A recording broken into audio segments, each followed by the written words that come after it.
Right. तो एक बार short distance का फॉर्मूला समझ लेते हैं, ये आया कैसे, ठीक है, और फिर इसके क्वेश्चंस कर लेते हैं। शॉर्टेस्ट डिस्टेंस स्ट्रेट लाइंस में सबसे ज्यादा इंपॉर्टेंट है।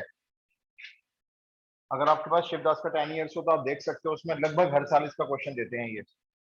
एक बार फिर समझते हैं शॉर्टेस्ट डिस्टेंस क्या है।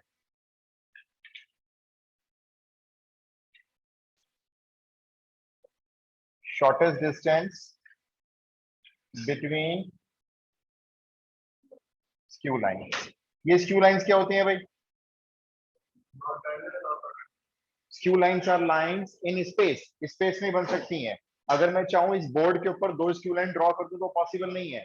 स्क्यू लाइंस वो होती हैं जो ना तो कभी एक दूसरे के पैरेलल होंगी और ना ही कभी एक दूसरे को इंटरसेक्ट करेंगी, नीदर पैरेलल नॉर इंटरसेक्टिंग।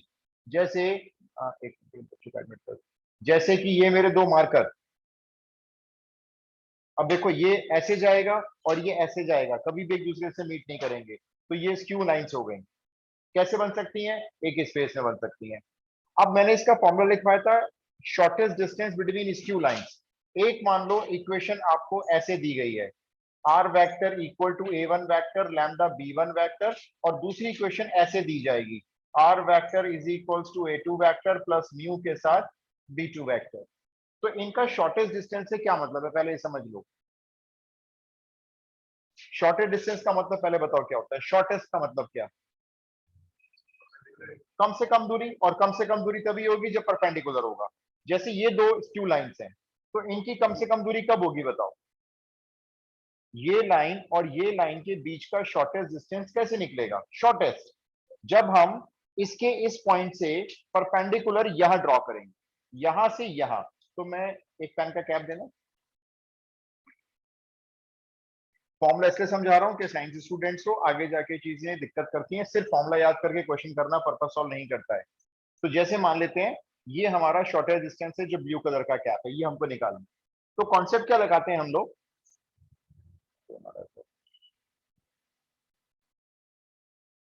हम कॉन्सेप्ट ये लगाते हैं, जैसे ये जो पहली लाइन है ये वाली, इसका पासिंग पॉइंट का ये वाला वेक्टर होता है, ए वन वेक्टर पासिंग पॉइंट का होता है।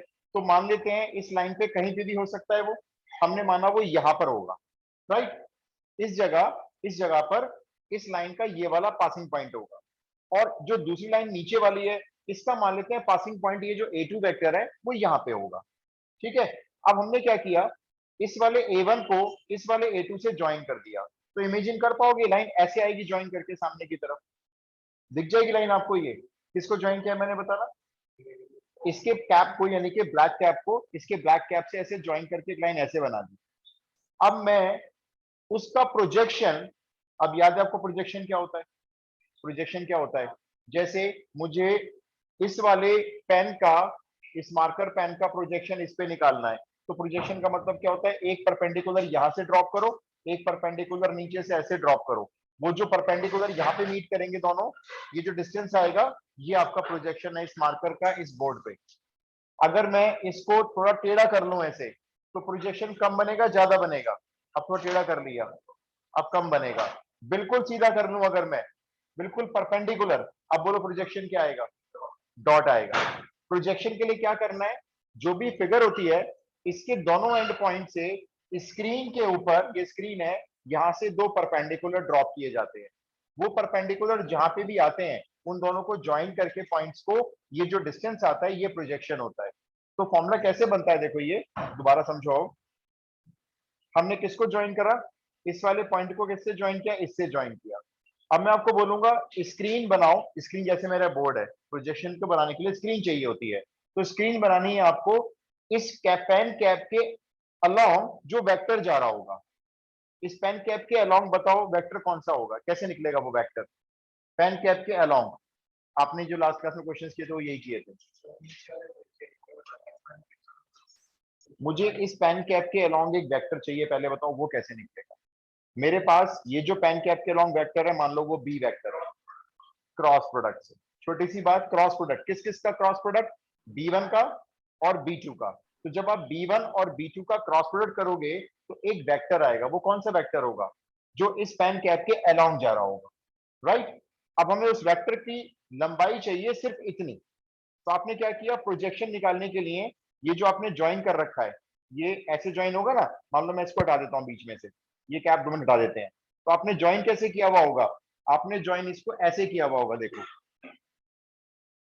ये ज्वाइन ऐसे किया हुआ होगा, ऐसे कर रखा था ना मैं ज्वाइन, तो इसका प्रोजेक्शन कैसे बनाएंगे, एक परपेंडिकुलर यहां से जाएगा, ऐसे आ जाएगा परपेंडिकुलर, इस लाइन के अलोंग आ जाएगा, एक परपेंडिकुलर यहां से इस लाइन के अलोंग ये आ जाएगा।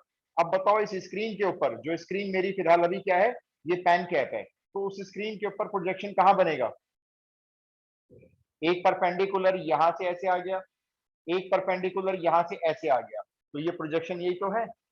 तो ये जो खुद पेन कैप है, ये इस B1 क्रॉस B2 पे इतना पोर्शन किसका प्रोजेक्शन है, जो हमने A2 और A1 को ज्वाइन करके बनाया था। प्रोजेक्शन का फॉर्मूला याद है, प्रोजेक्शन का फॉर्मूला ये था, अगर याद हो, ए वेक्टर का प्रोजेक्शन अगर बी पे चाहिए तो ए का डॉट किससे निकालेंगे, बी से निकालेंगे, और नीचे बी का मैग्नीट्यूड रखेंगे।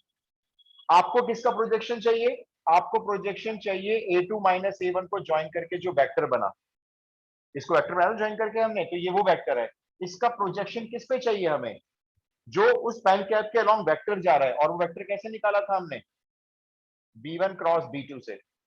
तो A2 माइनस A1 का डॉट निकाला B1 क्रॉस B2 से। अब बताओ डिवाइड में किसका मैग्नीट्यूड आएगा, B1 क्रॉस B2 का। तो ये और कोई फॉर्मूला नहीं है, ये प्रोजेक्शन का ही फॉर्मूला होता है।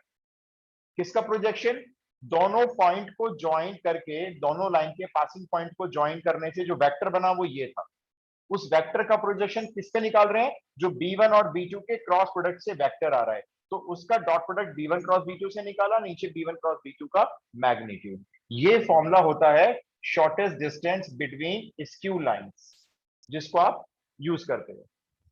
सही में आया एक्चुअली कैसे बनाए प्रोजेक्शन का फॉर्मूला, आप जब एनसीईआरटी में इसकी फिगर देखोगे तो आपको फिगर बिल्कुल सही में नहीं आएगी, क्योंकि ये जो फिगर मैं आपको ऐसे बना के दिखा रहा हूँ ये किसी भी तरह से टेक्स्ट बुक पे ड्रॉ नहीं की जा सकती, तो बच्चों को 3D से सही में नहीं आती कि वो जो कह रहे हैं वो तो नजर ही नहीं आ रहा। तो ये इस फॉर्मूले को यूज करेंगे, बहुत इंपॉर्टेंट है, मेरी तरफ से 99% प्रोबेबिलिटी है कि ये क्वेश्चन आएगा, 1% चांस है कि नहीं आए, और सबसे आसान है, सिर्फ फॉर्मूला याद होना चाहिए, वैल्यू पुट करना सीखिए। स्टार्ट करो क्वेश्चन, अगर नहीं लिखा हुआ तो लिख लो, 3 क्वेश्चन करेंगे पहले इस पे, integration.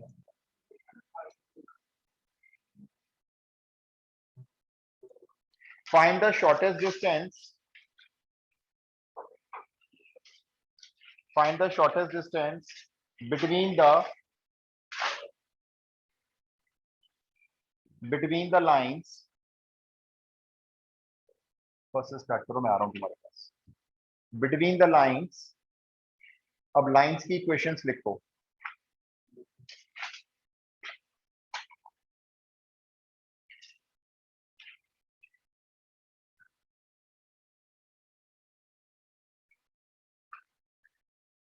R vector is equals to 3i cap plus 8j cap,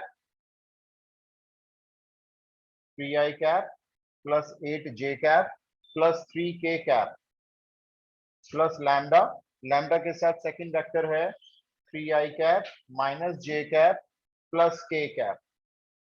ये फर्स्ट लाइन हो गई।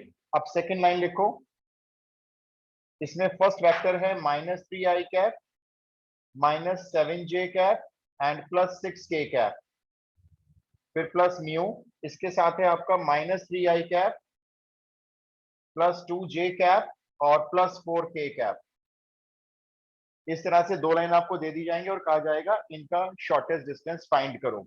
अब आप समझ लो कि आपको सॉल्यूशन में क्या क्या चीजें लिखनी है, ठीक है, कैसे रिप्रेजेंट करना है। जब आप सॉल्यूशन स्टार्ट करोगे सबसे पहले टीचर को बताओ आप कौन सा वाला A1 वेक्टर मानना चाहते हो। A1 वेक्टर फर्स्ट लाइन से मान सकते हो, ये वाला, ये A1 वेक्टर है, या इसको मान सकते हो आप A1 वेक्टर, ये आपकी चॉइस होती है, हर बच्चे की चॉइस है। तो फर्स्ट लाइन से मान लिया हमने ये A1 वेक्टर है, 3i cap plus 8j cap plus 3k cap. अब फर्स्ट लाइन से ही लैम्डा के साथ जो वेक्टर है उसको B1 लिख लो। B1 हो गया आपका 3i cap minus j cap plus k cap. ये क्लियर है, A1 और B1 लिख लिए। सेकेंड लाइन से A2 और B2 लिख लेते हैं, तो A2 वेक्टर हो जाएगा आपका minus 3i cap minus 7j cap plus 6k cap. और इसी तरह से म्यू के साथ हो जाएगा B2 vector -3i cap plus 2j cap plus 4k cap. ये क्लियर है? तो आगे चलें फिर। अब यहां पे देखो मैंने लिखवाया है आपको A2 माइनस A1, ये आपकी चॉइस होती है। आप A2 में से A1 भी माइनस कर सकते हो और A1 में से A2 भी माइनस कर सकते हो, आंसर दोनों से सेम आएगा। तो बोलो क्या करना है, A2 माइनस A1 करूं या A1 माइनस A2 करूं? A2 माइनस A1 करना है तो भाई A2 माइनस A1 कर लो।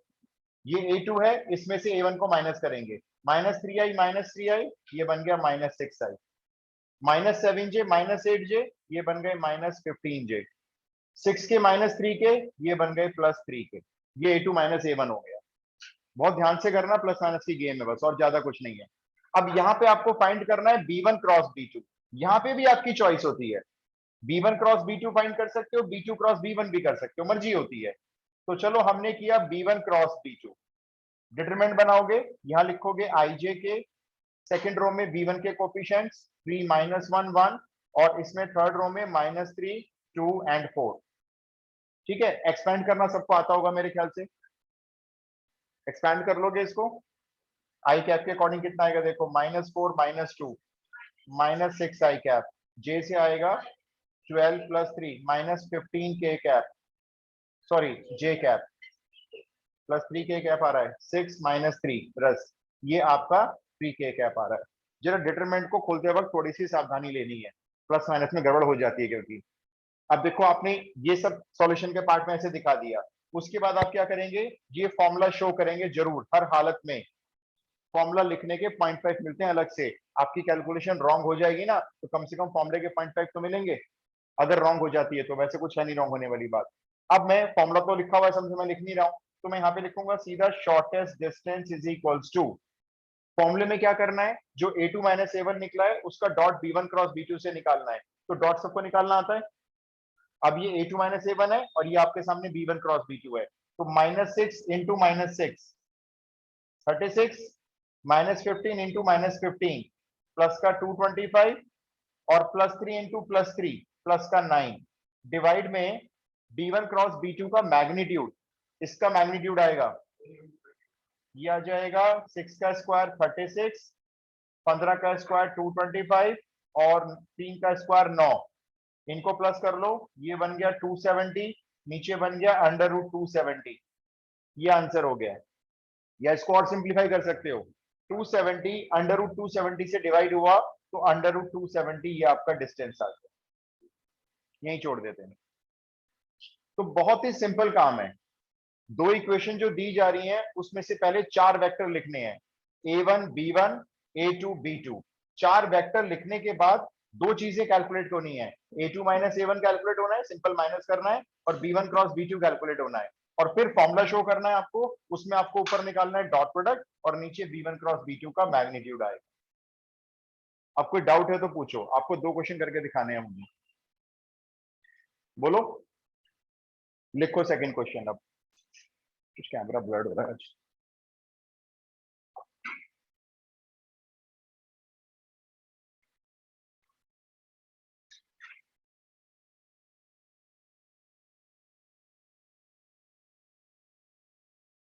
फॉर्मूला जरूर शो करना है। नेक्स्ट क्वेश्चन लिख लो, सेकंड नंबर क्वेश्चन डाल दो, शॉर्टेस्ट डिस्टेंस ही निकालना है।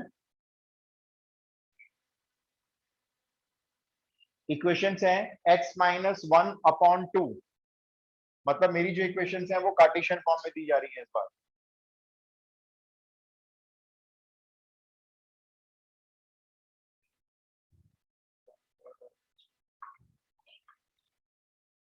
फर्स्ट इक्वेशन है question number 2, x-1/2 is equals to y-2/3 is equals to z-3/4 and second equation है x-2/3 is equals to y-3/4 is equals to z-5/5।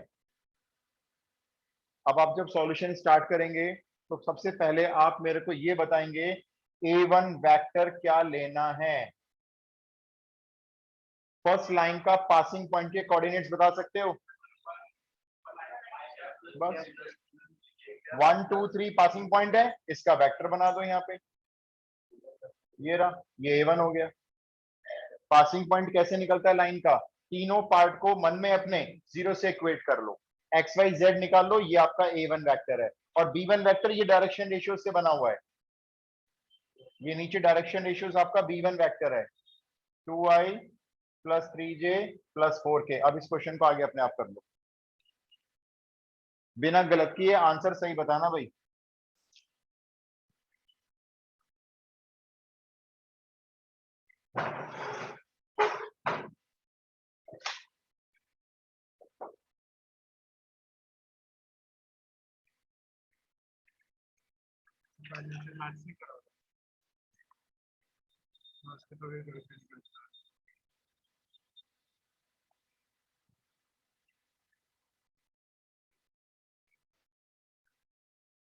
फिर बताता हूँ, जब भी नीचे दो स्क्वायर रूट आते हैं, एक ही तरीका, इसको रैशनलाइज करना है इसके अपोजिट साइड से ऊपर नीचे। सर 1/√6 करेक्ट आंसर सिद्धांत। और ऊपर से दोनों रूट आ जाएंगे, ये दोनों आ जाएंगे, माइनस आ जाएगा बीच में, और नीचे कोई कांस्टेंट नंबर बन जाएगा, वो हम बाहर निकाल, e टू दी पावर में 3 log x है, तो ये प्रॉपर्टी के अकॉर्डिंग 3 तो इधर x का क्यूब बन जाएगा, e to the power log cancel हो जाएगा आपस में, तो x क्यूब बन जाएगी, और ये जो -1 पावर है इसको डिवाइड में ले जाएंगे नीचे, तो नीचे का डेरिवेटिव ऊपर आ जाएगा सीधा लॉग में आंसर। ये मैंने 2 क्वेश्चन जान के डाले क्योंकि लास्ट क्लास में करवाए थे। जब भी नीचे ex ऊपर 1 होगी, तो यहाँ पे ex है ऊपर कांस्टेंट का मतलब, तो इस क्वेश्चन को करने के लिए e to the power -x से हमेशा ऊपर नीचे मल्टीप्लाई कर लेना चाहिए। ठीक है, ऊपर तो यही जाएगा e to the power -x, नीचे इसको मल्टीप्लाई करोगे 1, इसको मल्टीप्लाई करोगे e -x आएगा, नीचे का डेरिवेटिव ऊपर तैयार, लॉग में आंसर। ये मैं कराऊंगा क्लास में थोड़ा सा अलग हटके, इसमें इसको t मानोगे, ऊपर का कैंसिल, 1/t स्क्वायर का इंटीग्रेशन करेंगे, ये डायरेक्ट फॉर्मूला है, ये 3x का स्क्वायर है, ये 2 का स्क्वायर है, 1/x square minus a square का इंटीग्रेशन का फॉर्मूला लगा, ये भी डायरेक्ट फॉर्मूला है, इसको लिखेंगे 4 का स्क्वायर, इसको 3x का स्क्वायर, डायरेक्ट फॉर्मूला। ये सर -1/√6 आ रहा है। अगर माइनस में 1 आ रहा है ना, तो उसको प्लस कर लो, क्योंकि डिस्टेंस कभी नेगेटिव नहीं होता। 1/√6 हो सकता है आपका ऊपर डॉट प्रोडक्ट नेगेटिव आ जाए, ऐसा हो सकता है, तो अगर वो नेगेटिव आएगा तो लिख दो पैकेट में रिजेक्टिंग द नेगेटिव साइन, 1/√6, हाँ वो प्लस हो जाएगा, क्योंकि डिस्टेंस निकाल रहे हो, नेगेटिव में नहीं निकाल सकते। मैंने कुछ हिंट दिया लेकिन करना।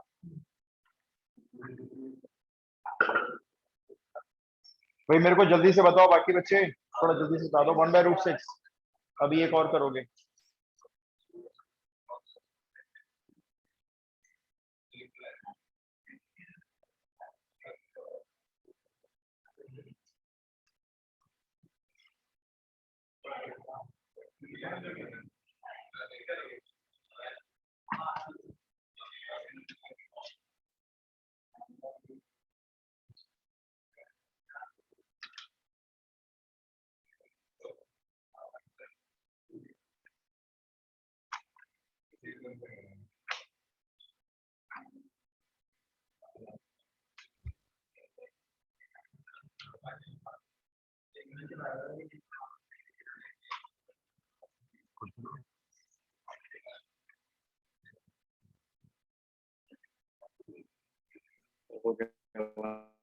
हो गया जी, सबका हो गया।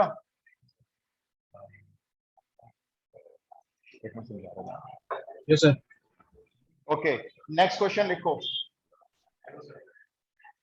इसका आंसर 1/√6 आना चाहिए। नेक्स्ट क्वेश्चन ध्यान से करना जरा, जान को टेढ़ा क्वेश्चन दूंगा मैं, और क्वेश्चन भी एनसीईआरटी का है। बस आप A1 A2 B1 B2 सही लिख लेना, उसके बाद तो क्वेश्चन सॉल्व हो जाएगा।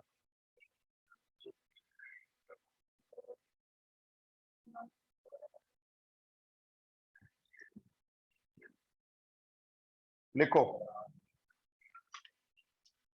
R vector is equals to, first line है, क्वेश्चन 3 है,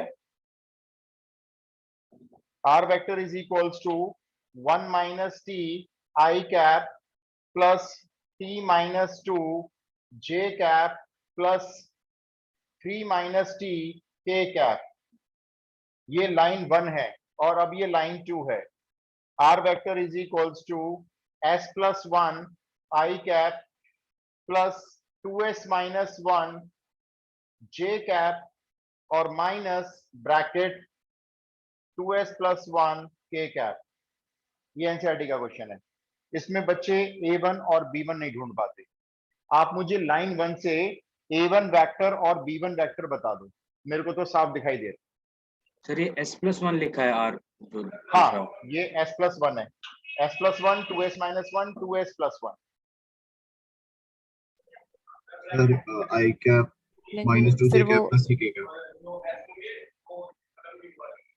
बढ़िया, यही है। सर T देखो वाले बढ़ टर्म्स लैम्डा के फॉर्म में आ जाएंगे ना? राइट। एक तो इन्होंने क्या करा, स्टैंडर्ड फॉर्म में लाइन की इक्वेशन नहीं थी। स्टैंडर्ड फॉर्म में क्या होता है, पहले ए वेक्टर होता है, फिर लैम्डा के साथ एक और वेक्टर होता है। चलो लैम्डा नहीं है, लैम्डा की जगह टी इस्तेमाल कर रहे हैं, हमें कोई दिक्कत नहीं है उससे। और ऐसी सेकंड इक्वेशन में एस इस्तेमाल कर रहे हैं। लेकिन प्रॉब्लम ये है, इन्होंने स्टैंडर्ड फॉर्म में इक्वेशन नहीं लिखी हुई है। हम लिख लेंगे। अब देखो, सॉल्यूशन जब आप स्टार्ट करोगे तो आपको मैं A1 वेक्टर बिना उसके दिखा देता हूं, बिना स्टैंडर्ड फॉर्म बनाए। A1 वेक्टर वो होगा जो T के साथ नहीं होगा। T के साथ वाला वेक्टर तो B1 होगा। तो देखो इसमें से अगर ये ब्रैकेट खोलेंगे तो ये आएगा आई कैप, मल्टीप्लाई करेंगे इसमें, तो ये आपका A1 का फर्स्ट कंपोनेंट आ गया आई कैप। चलो ये वाला खोल के बताओ क्या आएगा इसमें से, माइनस 2 जे कैप। अब ये वाला बताओ, ये लो, ये हमारा A1 है। अब T के साथ जो वेक्टर बनेगा उसे बताना जरा, वो हमारा B1 वेक्टर बनने जा रहा है।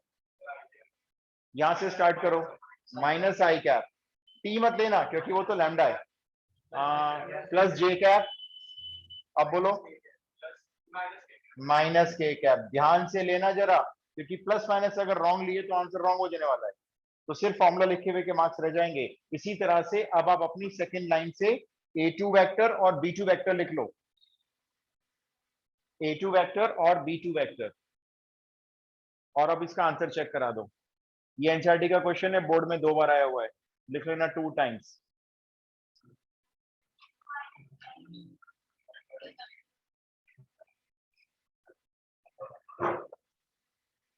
सिंकिंग पॉइंट होता क्या है? सिंकिंग पॉइंट, हर कंपनी जो मशीन यूज करती है जनरली, तो उनकी मशीन कुछ साल के बाद खराब हो जानी होती है। तो वो क्या करते हैं, एक अपनी कंपनी में फंड बनाते हैं, जिसको बोलते हैं सिंकिंग फंड। उसमें हर साल, डिपेंड तो हर साल ही होता है, लेकिन डिपेंड करता है कंपनी हर साल या हर महीने जमा कर रही है पैसा। तो हम मान के चलते हैं हर साल उस फंड में कुछ पैसे डालते रहते हैं, और वो फंड इतना क्रिएट कर देता है कि मान लो 10 साल बाद आपकी सर 3 मशीन। by root 2.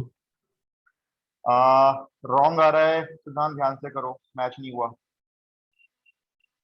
तो ये जो एस है, ये वो पैसा है जो 7/√10। नहीं मैच हो रहा भाई। ध्यान से करो, मैंने पहले कहा ध्यान से करो। देखो अभी तो मैं आपको आंसर वेरीफाई करवा देता हूँ, एग्जाम में कौन कराएगा।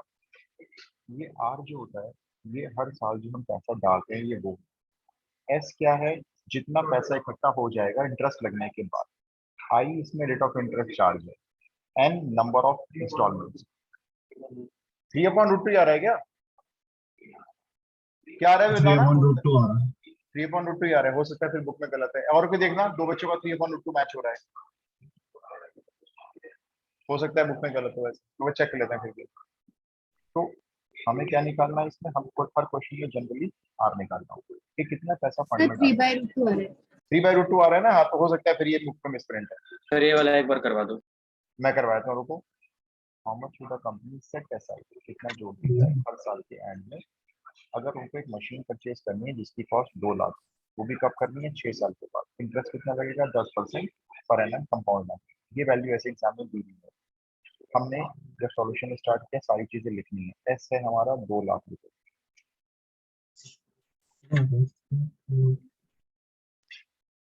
ये तो दिया है, क्या देख रहे हैं सर? 0.9 2 लाख,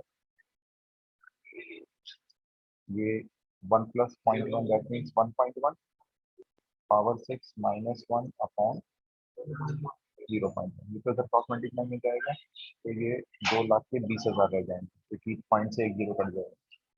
इधर रह जाएगा आर। अब कितनी वैल्यू दी हुई है, जैसे 1.771 माइनस 1, तो इसमें से माइनस कर लो, ये 0.771 हो गया। ये डिवाइड में रख दो, इतनी कैलकुलेशन हमें एग्जाम में करनी पड़ती है। इसको डिवाइड करेंगे रुपीज में, इसे छोड़ दें, ये हो गया। यहाँ से स्टार्ट करें सारे एग्जाम्पल। भाई मेरे को बताओगे अब बाकी लोग? भाई आप लोग टाइम लगा रहे हो, एक बार देखना जरा कितना आसान है। 3/√2 3/√2 आ रहा है ना, आ रहा हो है। सकता है फिर ये मिसप्रिंट है, मे भी हो सकता है। हाँ ठीक है भाई, सबका यही मैच हो रहा है, क्योंकि वैसे आपको बता दूं बुक में दिया हुआ है 2√29, बुक में ही लिखा हुआ है। बाकी देख लेते हैं चलो। A2 वेक्टर क्या आ रहा है? आई कैप माइनस जे कैप माइनस के कैप, और मेरा B2 वेक्टर आ रहा है आई कैप प्लस 2 जे कैप माइनस 2 के कैप, राइट? ये आपके भी हैं। अब A2 माइनस A1 निकाला होगा आपने, इसके बाद ये आ रहा होगा 0 आई कैप प्लस जे कैप और माइनस 4 के कैप। चेक करो, चेक करो A2 माइनस A1, आई माइनस आई 0 आई, माइनस जे में से इसको माइनस करोगे प्लस हो जाएगा, तो minus j plus 2j plus जे बन गया, माइनस के माइनस 3 के माइनस 4 के हो गया। अब निकालते हैं B1 क्रॉस B2।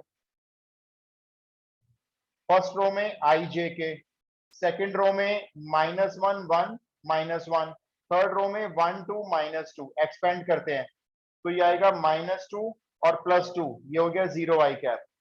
फिर माइनस जे के साथ एक्सपेंड करते हैं, 2 + 1 ये 3 हो गया, और के साथ एक्सपेंड कर लो, के साथ हो गया -2 -1 -3। चेक करो भाई, ये आपका मैच हो रहा है मेरे से? ये बिल्कुल सबका मैच होना चाहिए ना एक दूसरे से, क्योंकि इसमें कोई चेंज तो आएगा नहीं। अब फॉर्मूला आप लिख लेना, फॉर्मूला मैं लिख नहीं रहा हूं।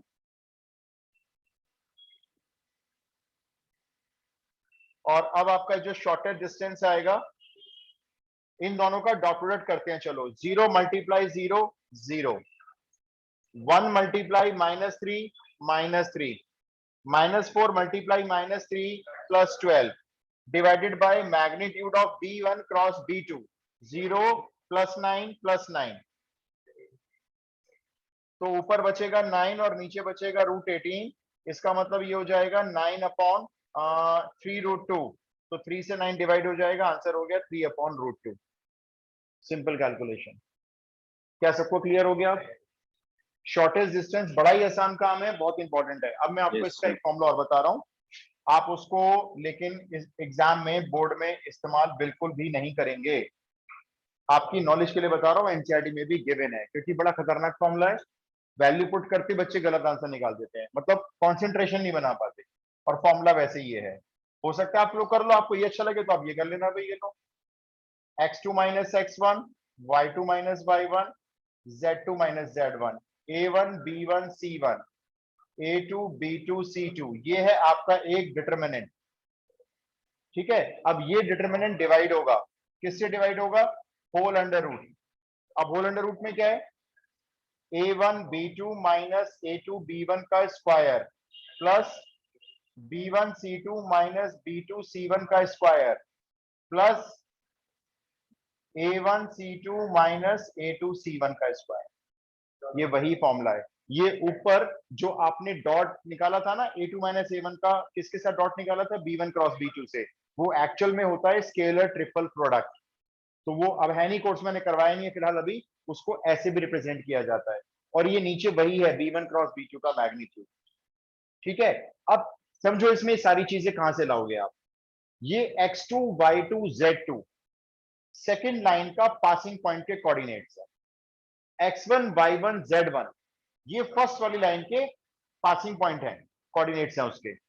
a1 b1 c1 ये आपका b1 वेक्टर है, और ये a2 b2 c2 ये आपका b2 वेक्टर है। जैसे पिछले क्वेश्चन में मेरे को ये बताओ, फर्स्ट लाइन का पासिंग पॉइंट क्या था? पिछले क्वेश्चन में फर्स्ट लाइन का पासिंग पॉइंट बता दो, वेक्टर देख के बता आई दो। Cap plus 2j cap plus 3k cap. i plus 2j plus 3k। तो मैं क्या लिखूंगा पासिंग पॉइंट?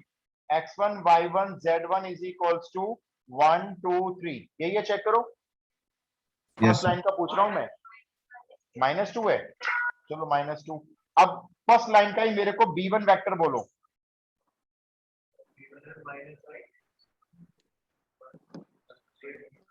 में तेरा भी वाईफाई नहीं चलता ना? भाई वाईफाई चलाओ, अड़चोट मेरा है वाईफाई काम वाईफाई नहीं भी। चलेगा। शोभित, करूंगा अभी। शोभित वाईफाई चलवाओ जल्दी। हाँ जी, A1 हो गया -1, B1 1 हो गया, C1 बता दो। क्या ये बात सबको समझ में आ रही है जो मैं लिख रहा हूं? फर्स्ट लाइन का जो पासिंग पॉइंट का वेक्टर है वो ये है, और डायरेक्शन रेशियोज फर्स्ट लाइन के ये हो गए। अब ऐसे ही सेकंड लाइन का बताओ, x2 y2 z2 बताओ। सेकंड लाइन का बोलो। -1 1 1 श्योर, यही है, लास्ट वाला -1 है। अब ये बताओ सेकंड लाइन के डायरेक्शन रेशियोज, 1 2 -2। तो आपको ये ऐसे लिखना पड़ेगा चारों चीजों को, और बस अब ये सारी वैल्यूज इस वाले फॉर्मूले में आपको पुट करनी है। तो वैल्यूज पुट करते वक्त थोड़ी सी भी निगाह इधर उधर हुई अगर, तो वैल्यू गलत पुट हो जाती है। इसलिए फॉर्मूला यूज करने में थोड़ा सा ये कॉम्प्लिकेटेड होता है। वही बाकी वाला मैं कर लीजिए। हाँ बिल्कुल, देखो मेरा काम है बताना। मैं आपको ये बताऊंगा कि आप प्लीज सर ने ये नहीं बताया, तो आप इसको भी नोट कर लो। आपको जो अच्छा लगे वो यूज करो, लेकिन पता दोनों होने चाहिए। बाकी ये भी आसान है, देखो अब x2 - x1 लिखना है। x2 देख लो यहाँ पर कितना है, -1, उसमें से माइनस करो 1, तो यहाँ पर आ जाएगा -2। वैसे ये 0 आना चाहिए था। ये वाला देखना, ये 1 है या -1 है? फर्स्ट लाइन का 1 है ये। और यहाँ देखना सेकंड लाइन का पासिंग पॉइंट, पक्का? चलो ठीक है, यही होगा। और 1 तो क्या है? -1 है सेकंड ये लाइन वाला, में। ये यस वाला सर, ना, 1 आप ये गलत बता रहे हैं ना बच्चे, इसका 1 मतलब -1 और -1। 1 -1 है। देखो ये ध्यान से, सेकंड लाइन का पहला वेक्टर जो बनाया था आपने, क्या बनाया था वो? हाँ तो यही है ना, फिर तो 0 आएगा। देखो ये, अब ये 1 -1 यहाँ 0 आएगा, -1 -2 ये +2 हो जाएगा, तो ये बना जाएगा, और -1 -3 यहाँ माइनस का 4 आ जाएगा। ये फर्स्ट रो बन गई। सेकंड रो में यहाँ पर आ जाएगा -1 1 -1, और थर्ड रो में आ जाएगा 1 2 -2 यहाँ पे। फिर डिटरमिनेंट सॉल्व हो जाएगा ये पूरा, और ऐसे नीचे वैल्यू पुट करेंगे, और ध्यान से होल स्क्वायर के अंदर वैल्यू पुट करके होल स्क्वायर खोलेंगे, आंसर पूरा वही मैच करेगा। लिख लो, भले यूज मत करो। अब आप नेक्स्ट हेडिंग डालो, shortest distance between parallel lines, shortest distance between parallel lines।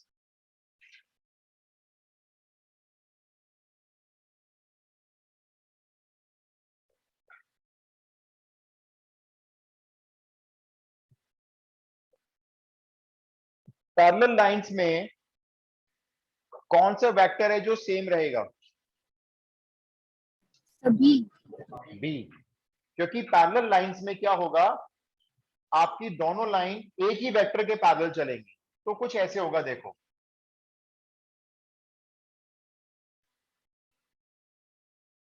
जब आप फर्स्ट लाइन की इक्वेशन देखोगे तो वो ऐसे होगी, r vector is equals to A1 vector lambda के साथ बी वेक्टर, और सेकंड इक्वेशन होगी r vector is equals to A2 vector plus mu के साथ बी वेक्टर।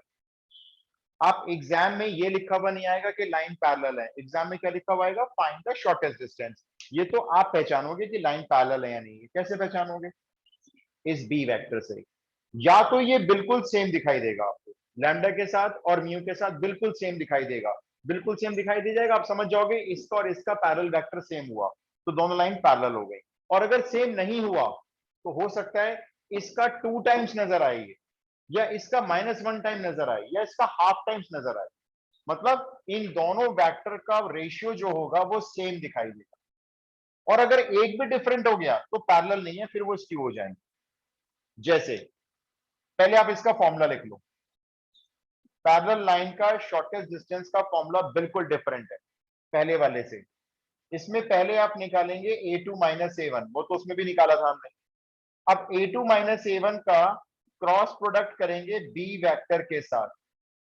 बी आप इसमें से कोई सा भी ले लेना जो आपको अच्छा लगे। अच्छा अब ये बताओ, क्रॉस प्रोडक्ट करने के बाद ये वेक्टर आएगा या स्केलर क्वांटिटी आएगी? वेक्टर आएगा, तभी वेक्टर। तो बोल रहे हैं वेक्टर प्रोडक्ट। अब ये वेक्टर आएगा सॉल्व करके, तो उसका निकाल देना मैग्नीट्यूड, और इस मैग्नीट्यूड को डिवाइड करेंगे बी वेक्टर के मैग्नीट्यूड से।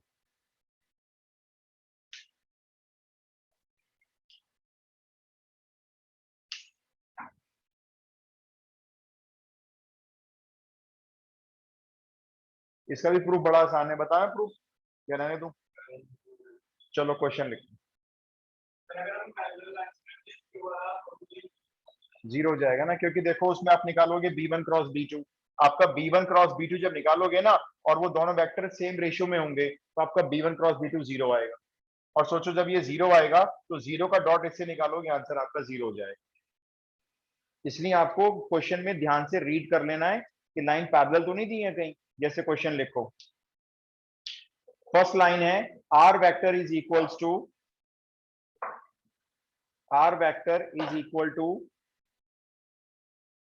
i cap plus j cap फिर plus lambda, r vector is equals to i cap plus j cap plus lambda, और लैम्डा के साथ है 2i cap minus j cap plus k cap. Second line की equation लिखो, r vector is equals to 2i cap plus j cap minus k cap plus mu, और mu के साथ bracket में लिखो 4i cap minus 2j cap plus 2k cap. सिर्फ exam में equation दे देंगे, आपको ये नहीं बताएंगे कि ये लाइन पैरेलल है या स्क्यू है। अब आप चेक करके बताओ ये पैरेलल है या स्क्यू है। ये पैरेलल है। कैसे पैरेलल है, देखो ये वेक्टर है 2 माइनस 1 1 यानी 2i minus j plus k, और नीचे वाला वेक्टर देखो म्यू के साथ वाला, वो इसको डबल करके बनाया जा रहा है। हाँ अगर एक भी डिफरेंट हो जाता ना, जैसे ये डबल हो गया, ये डबल हो गया, ये डबल नहीं हुआ, मैं कहता है स्क्यू है। लेकिन ये पूरा डबल हो गया, इसका मतलब ये लाइन पैरेलल लगेगी। अब पैरेलल आई है तो चलो आप मेरे को एक करके वेक्टर्स बताते जाओ। इसमें आपका a1 वेक्टर क्या है, चलो पहले a1 बोल दो। सही है, चलो ये आप a1 मानना चाहते हो। a2 बोलो। सही है, 2i cap plus j cap minus k cap. अब जो b वेक्टर की बात है ना, ये आपकी चॉइस है, आप इसको भी ले सकते हो b, आप इसको भी ले सकते हो। बोलो कौन सा अच्छा लग रहा है आपको। सबको ऊपर अच्छा लगता है तो ऊपर ले लेते हैं। b vector is equals to 2i cap minus j cap plus k cap. तो b वेक्टर इन दोनों में से किसी एक को लेना है, आपकी मर्जी है, जिस मर्जी को ले सकते हो। बस अब शुरू करते हैं। पहले निकालो a2 माइनस a1, ध्यान से करो अपने आप। a2 माइनस a1 निकालो पहले। i cap a2 minus a1, हाँ i कैप 0 j कैप, मैं लिखता हूं ऐसे, मेरी हैबिट है 0 j कैप, आप सब लिखा करो कोई बात नहीं, और माइनस k कैप। अब इसका क्रॉस प्रोडक्ट निकालेंगे इस वाले b वेक्टर के साथ। a2 माइनस a1 का क्रॉस प्रोडक्ट निकालेंगे आपने जो b वेक्टर लिया है उसके साथ। आपने a1 माइनस a2 किया होगा, तो कोई बात नहीं, आने दो, कोई दिक्कत नहीं है। यहाँ पे i j k a2 minus a1 के कोफिशिएंट्स आएंगे 1 0 माइनस 1, और यहाँ पर आएगा 2 माइनस 1 प्लस 1, यही आंसर है। अब इसको एक्सपैंड कर लो, 0 माइनस माइनस प्लस 1, तो ये हो गया माइनस आई कैप। इसको एक्सपैंड कर लो, 1 प्लस 2 3 माइनस 3 जे कैप, और k के साथ एक्सपैंड कर लो, -1 -0 माइनस k कैप। ये आ रहा है a2 माइनस a1 का क्रॉस प्रोडक्ट b के साथ। अब यहाँ पे आ जाओ, ये फॉर्मूला शो कर रखा है हमने, इसमें वैल्यू पुट कर देते हैं। ऊपर तो आएगा a2 minus a1 cross b का मैग्नीट्यूड, ये निकला हुआ इसका मैग्नीट्यूड, यही आंसर है। ये इसका मैग्नीट्यूड 139, और डिवाइड में b वेक्टर का मैग्नीट्यूड लेना, ध्यान रखना b का मैग्नीट्यूड 4 + 1 + 1, आंसर आ रहा है √11 अपॉन √6, आंसर हो गया। ये डिस्टेंस है इन दो पैरेलल लाइन के बीच में। बहुत ही आसान, सिर्फ फॉर्मूला याद करना है, बाकी बहुत आसान। अब आप एक मुझे और करके दिखाओ जल्दी से। स्ट्रेट लाइन एनसीईआरटी के हिसाब से वाइंड अप हो जाएगा। कुछ चीजें एक्स्ट्रा हैं जो मैं आपको रिवीजन टाइम पे कराऊंगा, एनसीईआरटी में जो नहीं है, लेकिन एनसीईआरटी एग्जाम्पलर में है। दिक्कत ये है बस एनसीईआरटी देती नहीं है, एग्जाम्पलर दे देती है। लिखो क्वेश्चन, पहले देख लेना, पता चला मैंने आपको स्क्यू लाइंस दे दी हो, इसलिए खुद ही देख लेना जरा। नहीं बिल्कुल नहीं, आप अपने b1 b2 से पता कर लेना, ठीक है, क्योंकि अगर स्क्यू होंगी तो बिल्कुल फॉर्मूला डिफरेंट है। R vector is equals to i plus 2j plus 3k plus lambda, lambda के साथ i minus j plus k. Second line, r vector is 2i minus j minus k plus mu, और mu के साथ minus i plus j minus k. Parallel है नहीं है? कैसे पता चला? -1 टाइम हुआ है। थोड़ा मेरे मार्कर लाइट हो गया इसमें। सर हाँ बोलो बोलो। सर एक बार फिर से बता दो कि डिफरेंस कैसे पता मैं आपको चलता फिर से बता देता हूँ कैसे हम चेक करेंगे लाइन पैरेलल है या स्क्यू है। दो ही तरह की लाइन होंगी, पैरेलल या स्क्यू। आपको जो लैम्डा के साथ वेक्टर नजर आ रहा है ये वाला, ठीक है, और जो म्यू के साथ वेक्टर नजर आ रहा है नीचे वाला, ये दोनों, इन दोनों को ध्यान से देखना है कहीं ये बिल्कुल सेम तो नहीं है। भाई बिल्कुल सेम तो नहीं है खैर, अब आपको देखना है कहीं ये इसका कुछ टाइम्स करके तो नहीं बनाया गया है, जैसे 2 टाइम्स करके 3 टाइम्स करके। तो हमने देखा ये माइनस आई हो गया है, ये माइनस का प्लस जे हो गया है, ये प्लस के का माइनस के हो गया है, बिल्कुल सेम आ रहा है, -1 टाइम करके बनाया गया है। तो ये दोनों लाइन आपस में पैरेलल मानी जाएंगी। नहीं, जीरो नहीं आएगा। पैरेलल लाइन है, कैसे जीरो आएगा? अब आपको क्या करना है, देखो फर्स्ट लाइन से लिख लो a1 vector i plus 2j plus 3k। ये लिख लो आप अपना a2 वेक्टर सेकेंड लाइन से 2i माइनस जे माइनस के, और इनमें से किसी एक को b वेक्टर चूज कर सकते हो। मैं कर रहा हूं ऊपर वाला। ये 3 वेक्टर टीचर को बता दो, ऐसे हम ये मान रहे हैं जी। उसके बाद अपना शुरू करो, पहले निकालो a2 माइनस a1, उसका फिर क्रॉस करेंगे b के साथ जैसे मैंने किया है, और बस ये जो क्रॉस करके आएगा उसका magnitude divided by b vector का मैग्नीट्यूड। अब बताओ आंसर क्या आ रहा है? √6 अपॉन √3, तो √2 हो गया फिर तो ये 7 अपॉन, ये सबके आंसर अलग अलग क्यों होते हैं? सेम ही नहीं आता मुझे, नहीं मैच हो रहा आपका भी और आपका भी, दोनों का मैच नहीं हो रहा। √10 नहीं आ रहा, गर्भ गलत आ रहा है। नीचे √3 ठीक आ रहा है, ऊपर गलत आ रहा है आपका। सर √78/√3। ये किसने बोला आंसर? लवन ने? Yes sir. ये आंसर करेक्ट है। तो मेरा भी यही है, √78। अब एक काम करो ना, वैसे इन बच्चों का आंसर आ रहा है √78 अपॉन √3। क्या 78 3 से डिवाइड हो पा रहा है? अगर हो पा रहा है तो करो ना, उसको छोड़ क्यों रहे हो? आंसर आ रहा है √78/√3। इसको डिवाइड करके आ जाएगा आंसर √26, क्योंकि बुक में यही आंसर दिया हुआ है, √26। मैच होना बहुत जरूरी है आंसर। कोई बात नहीं, यहाँ करके छोड़ के जाएंगे ना फिर हालत नहीं।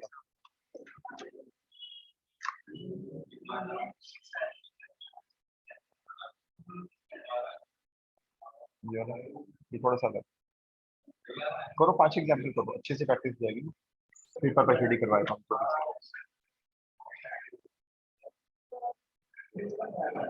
करके दिखाऊं क्या मैं? करके दिखाऊं?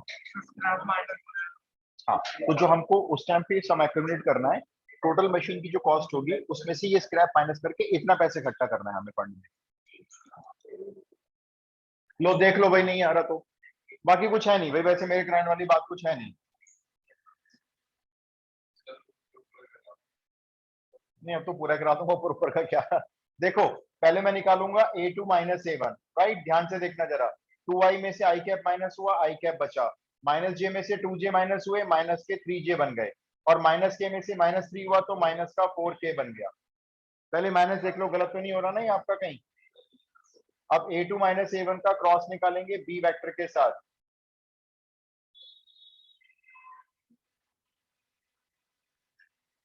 एक्सपैंड करेंगे, -3 और -4, माइनस का 7i कैप, j के साथ 1 + 4 -5j कैप, और k के साथ आएगा -1 + 3 + 2k कैप। पहले तो ये चेक कर लो आपका क्रॉस प्रोडक्ट, बस हो गया। अब आप शॉर्ट डिस्टेंस का फॉर्मूला अपने आप पुट कर लेना, ध्यान रखना फॉर्मूला जरूर शो करना है। इसका मैग्नीट्यूड ऊपर आएगा √49 + 25 + 4 नीचे आएगा बी वेक्टर का मैग्नीट्यूड इसका √3 √78 अपॉन √3। वैसे तो यहां भी छोड़ सकते हो आंसर, कोई दिक्कत वाली बात नहीं है, लेकिन 3 से अगर कट सकता है तो काट दो भाई इसको, उसमें आपके क्या जाता है √26 हो गया सॉल्व। ये आ रहा था। चलो जी, ये शॉर्टेस्ट डिस्टेंस का प्रैक्टिस कर लेना, बहुत आसान है, मैं और क्वेश्चन नहीं करवा रहा हूं, ये बहुत हाईली एक्सपेक्टेड क्वेश्चंस होते हैं बोर्ड के लिए।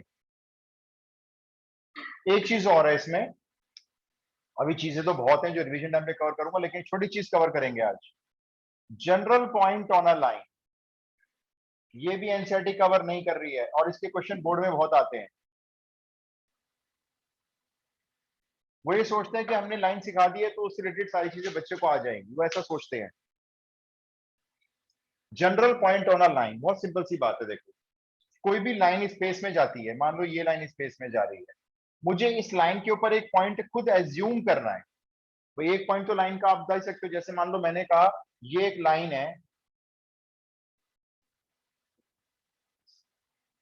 बताओ ये लाइन किस पॉइंट से पास करके जा रही है, जल्दी से बताओ। 1 2 3 कैसे निकलता है मालूम है, इसको 0 से इक्वेट कर लिया, x की वैल्यू 1, y की वैल्यू 2, z की वैल्यू 3, तो इस लाइन का एक पासिंग पॉइंट 1 2 3 हो गया। मुझे एक पॉइंट अपनी तरफ से एज्यूम करना है। अभी मैं चाहता हूं एक पॉइंट मेरा भी उस लाइन के ऊपर, तो उसको पॉइंट को एज्यूम करने का क्या तरीका होता है, मैं इसी एग्जाम्पल से बता देता हूं आपको। ये तीनों वैल्यू इक्वल है, आप तीनों वैल्यू को लेट कर लो, ये लैम्डा है या कुछ भी लेट कर लो, टी ले लो, एस ले लो, तो आपने इसको क्या कर लिया, लैम्डा लेट कर लिया। अब आप मेरे को फर्स्ट पार्ट को लैम्डा के इक्वल रखकर वर्बली करना है काम, एक्स की वैल्यू बताओ। Sir 2 lambda plus 1। Plus 1 lambda right. तो मेरा जो ये पॉइंट जो मैं एज्यूम करने जा रहा हूं अपनी लाइन के ऊपर, लेट से पी, तो उसमें पी पॉइंट का फर्स्ट कोऑर्डिनेट हो गया 2 लैम्डा प्लस 1, सेकंड कोऑर्डिनेट बोलो 3 लैम्डा प्लस 2, और थर्ड कोऑर्डिनेट ये, छोटी सी बात। तो जब भी मैं क्वेश्चन दूंगा इस लाइन के ऊपर एक पॉइंट एज्यूम करो, तो आप क्या करेंगे, वो जो लाइन की इक्वेशन है उसको लैम्डा के इक्वल रखेंगे और एक्स वाई जेड की वैल्यू निकालते जाएंगे। वो आपका ऐसा पॉइंट है जो इस लाइन को 100% सेटिस्फाई कर रहा होगा। लेकिन ये जनरल पॉइंट है, क्योंकि लैम्डा की वैल्यू मुझे नहीं पता क्या हो, वो तो क्वेश्चन बताएगा आपको कैसे निकलेगी। क्लियर है क्या ये वाली बात, एक क्वेश्चन हो जाए बस। लाइन की इक्वेशन गिवन होगी ना। हाँ, लाइन की इक्वेशन गिवन होगी 100%। मैं बताता हूँ, देखो क्वेश्चन कैसे पूछे जाता है, और बताऊंगा आपको बोर्ड में कितनी बार आया है question.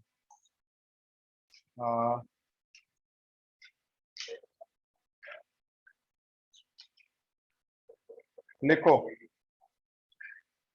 Find a point, find the point, find the point on the line, find the point on the line. Line की इक्वेशन लिखो, x plus 2 upon 3, x plus 2 upon 3 is equal to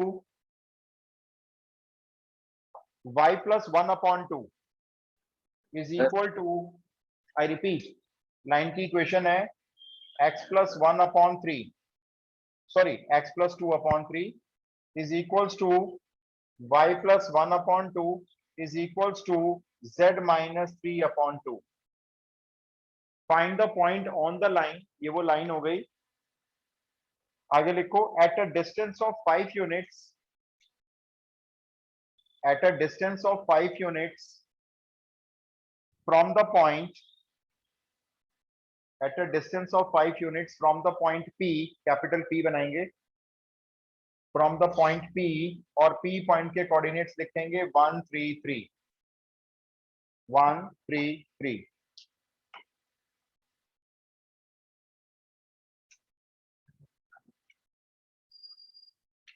इसे ढूंढ रहा था मैं चमकीले वाले को, कैसे करना है अब सुनो। सर आपको एक बार एक रिपीट कर पॉइंट, दो question. Question soon low, find the point on the line, ये लाइन है, इसके बाद find the point on the line, line की इक्वेशन नोट कर लेना, ये find the point on the line. आगे लिखना है eight a distance of 5 units, at a distance of 5 units from the point P, from the point P। Okay sir.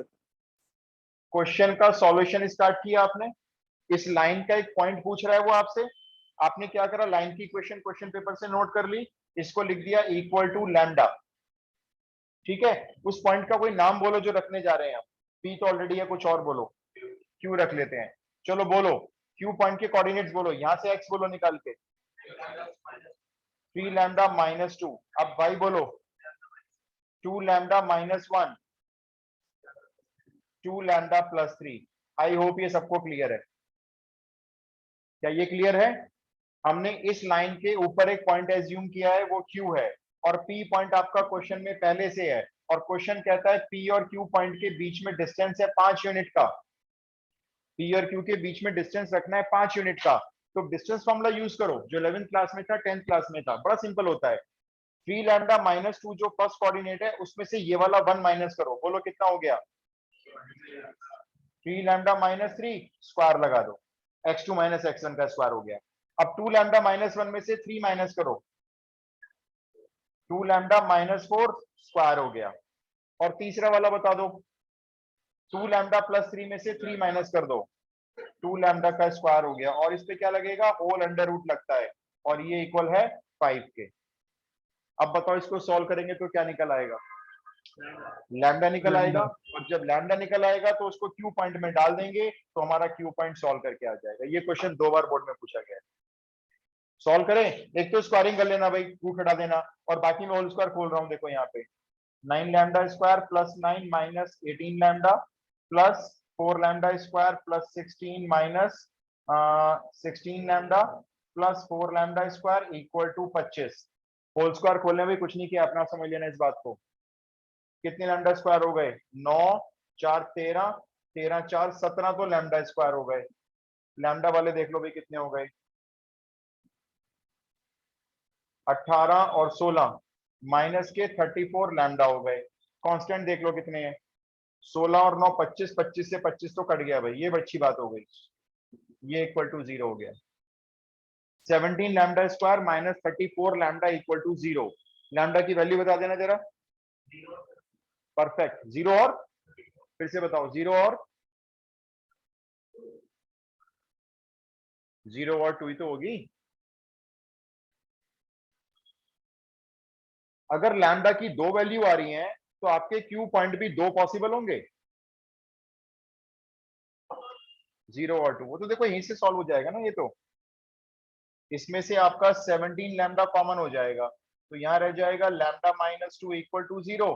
या तो lambda की वैल्यू 0 है या लैम्डा की वैल्यू 2 है।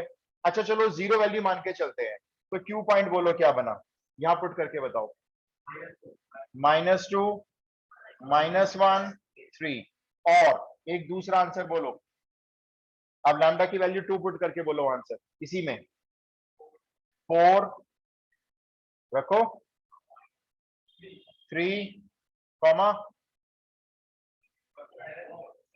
7। तो पॉइंट ये भी हो सकता है लाइन के ऊपर, और पॉइंट ये भी हो सकता है। ये दोनों पॉइंट पॉसिबल हो सकते हैं। जिस पॉइंट से आप 133 का डिस्टेंस निकालोगे तो 5 यूनिट आएगा।